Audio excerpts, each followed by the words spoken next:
Hello student, আজকে প্রায় 5 বছর পর আবার নতুন করে নতুন নিয়ম অনুযায়ী সেমিস্টার অনুযায়ী আজকে ফার্স্ট সেমিস্টারে ক্লাস 11-এর ফিলোসফির অধ্যায় অনুযায়ী কিছু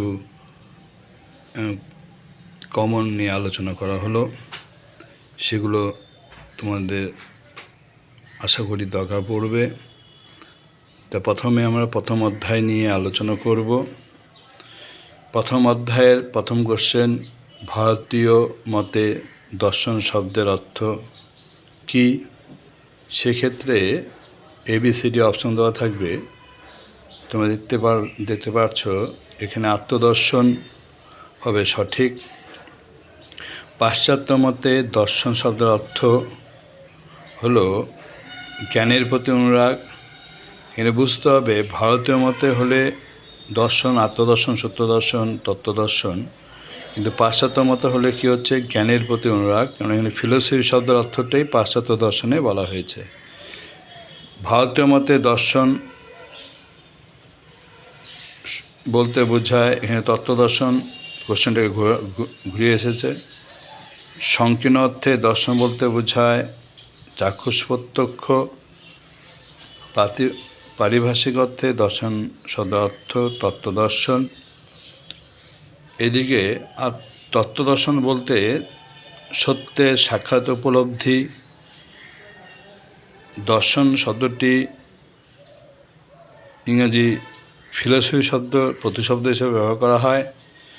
আর ফিলোসফি শব্দটি দুটি গ্রিক শব্দ থেকে গেছে, যেটা ফিলোস এবং সোফিয়া। ফিলোস এবং সোফিয়া দুটি গ্রিক শব্দ। ফিলোস শব্দের অর্থ হলো অনুরাগ, আর সোফিয়া শব্দের অর্থ হলো জ্ঞান। আর ফিলোসফি শব্দের অর্থ হলো জ্ঞানের প্রতি অনুরাগ। যেটা আগে বলছি, সর্বপ্রথম ফিলোসফার কাকে বলা হয়েছে? পিথাগোরাসকে। আরও অনেক কোশ্চেন রয়েছে। এখন তোমাদের দ্বিতীয় অধ্যায় নিয়ে আমি আবার দেখাচ্ছি।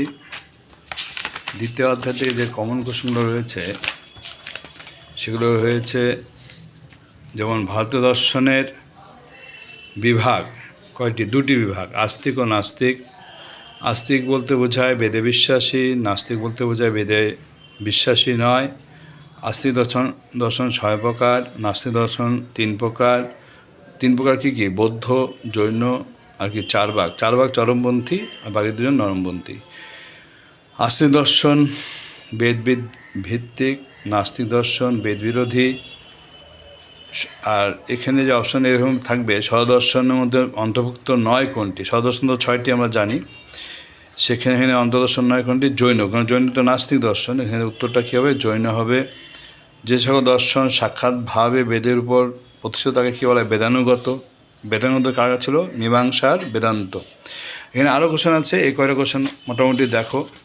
তৃতীয় অধ্যায়ের যে কোশ্চেনগুলো, যেটা হলো প্রমাণ নিয়ে, 6টি প্রমাণ নিয়ে আলোচনা। সেক্ষেত্রে যেগুলো খুব বিশেষ কমন, সেগুলো নিয়ে আলোচনা করা হচ্ছে তোমাদের জন্য। জৈন মতে প্রমাণ কয়টি? 3টি। ন্যায় মতে প্রমাণ 4টি। 4টি বলতে প্রত্যক্ষ, অনুমান, শব্দ প্রমাণ। বৈশেষিক দর্শনের প্রমাণ হলো 2টি মানে প্রত্যক্ষ আর অনুমান। সাংখ্য দর্শনের কয়টি প্রমাণ রয়েছে? 3টি প্রমাণ রয়েছে। যোগ দর্শনের 3টি প্রমাণ। কী কী প্রমাণগুলো? প্রত্যক্ষ, অনুমান আর শব্দ। তো বৈশেষিক মতে প্রমাণ কয়টি হলো? তাহলে 2টি। আর যথার্থ জ্ঞান লাভের প্রণালীকে বলা হয় প্রমাণ। জ্ঞান লাভের প্রণালী বা পদ্ধতি বা উপায় যেটি থাকবে এটা প্রমাণ হবে। অনুপলব্ধি প্রমাণ সে করেন কোন সম্প্রদায়? ভাট্ট মীমাংসা ও বেদান্ত, দুজনেই হবে। এখানে উত্তর কী অপশন দেওয়া আছে? ভাট্ট মীমাংস। অদ্বৈত বেদান্ত দর্শনে কয়টি মীমাংসা করা হয়েছে? 6টি। অভাব জ্ঞান লাভ জন্য কোন প্রমাণ দরকার? অনুপলব্ধি প্রমাণ, যারা ভাট্ট মীমাংসা শেয়ার করেছে।